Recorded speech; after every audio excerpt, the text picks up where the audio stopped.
The process of applying to college is one of the most stressful times for young adults. There are numerous steps to follow, and at times it becomes difficult to know what to do next to benefit your future. I've recently gone through this process and wish I had more insight on how to create an application, remain organized, and apply for financial aid.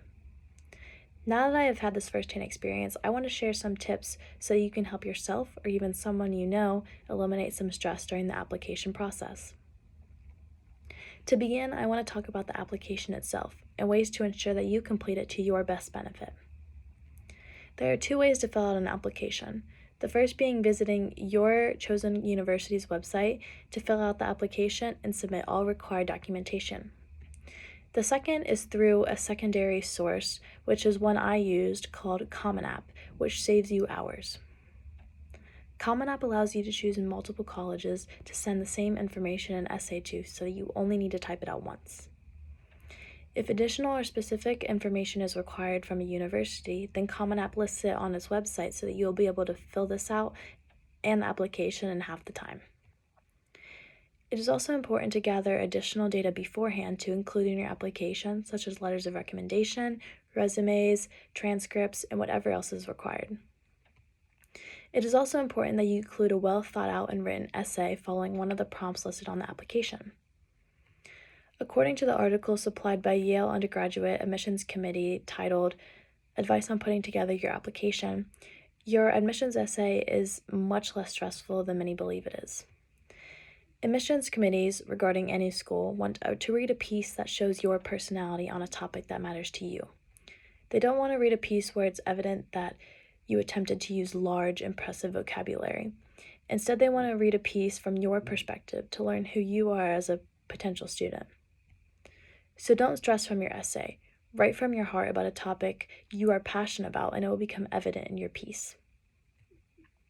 These are just some of the main focuses on the application itself. However, another important thing to keep in mind during this process is the organization aspect. It is extremely important to remain organized through the various deadlines you have to make, especially when you are applying to multiple universities.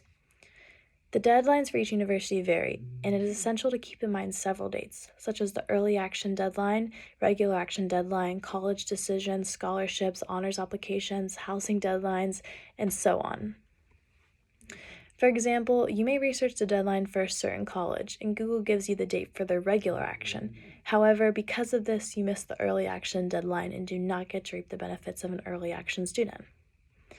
A 2020 to 2021 report from the collegetransitions.com website recorded and analyzed the statistics of an early action versus regular actions acceptance rates from multiple universities. Based on this, you can see that almost every single college and university listed has a significantly higher acceptance rate for early action students in comparison to regular admission students.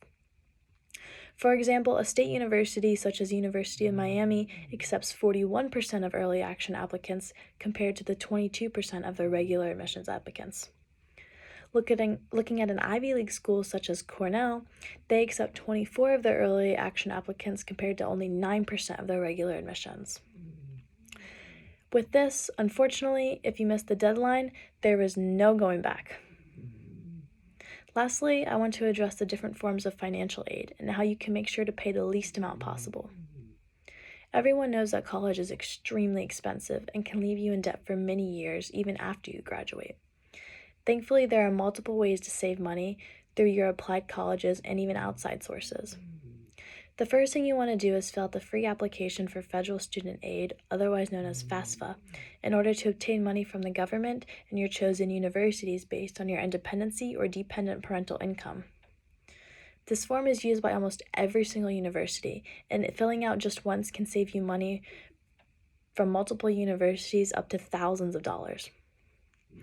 Another place to check for scholarships are the websites of universities you are applying to. You can find freshman scholarships for general admission and even more listed under your specific major.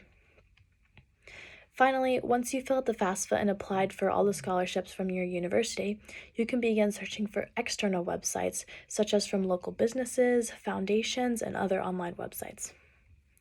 Much of this information can be found from just searching the web, talking to a college advisor, or even someone at your school. In conclusion, the college application process can be stressful, and at times you could feel lost not knowing what to do next. However, it is important to remember these tactics on creating an application, staying organized, and finding financial aid in order to help your process run smoother. It is up to you and how effectively you use these tactics in order to make an impression on your applied universities and in the end, get into your dream school. Good luck.